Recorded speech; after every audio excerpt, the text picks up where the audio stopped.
स्वराज्य टीव्ही, पर्याय आमचा, निवाडा तुमचा। मुलीच्या वैद्यकीय शिक्षणाची फी भरण्यासाठी घरून 5 लाख रुपये घेऊन बुलढाण्यात आलेल्या एका वडिलांवर चोरट्यांनी डोळा ठेवत थरारक चोरी केल्याची घटना समोर आली।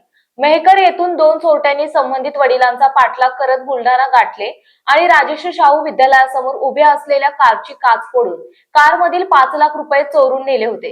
या घटनेची तक्रार 9 सप्टेंबर 2025 रोजी बुलढाणा शहर पोलीस ठाण्यात दाखल करण्यात आली होती।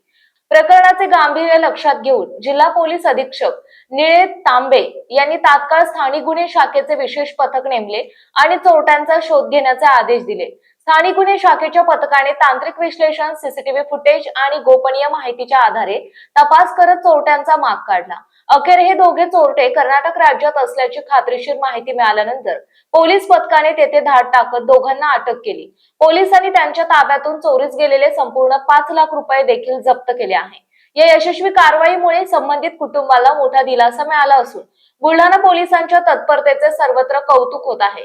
या प्रकरणाचा पुढील तपास सुरू असून आरोपींवर कायदेशीर कारवाई करण्यात येत असल्याची माहिती पोलिसांनी दिली आहे। बुलढाणा जिल्ह्यातील महत्त्वाच्या घटना आणि घडामोडी पाहण्यासाठी तुम्ही निर्भीड स्वराज्य या चॅनलला अद्यापही सबस्क्राइब केलं नसेल तर आत्ताच जाऊन सबस्क्राइब करा आणि बेल आयकॉन दाबायला विसरू नका आणि फेसबुक पेजला शेअर आणि लाईक करा। पाहत रहा निर्भीड स्वराज्य।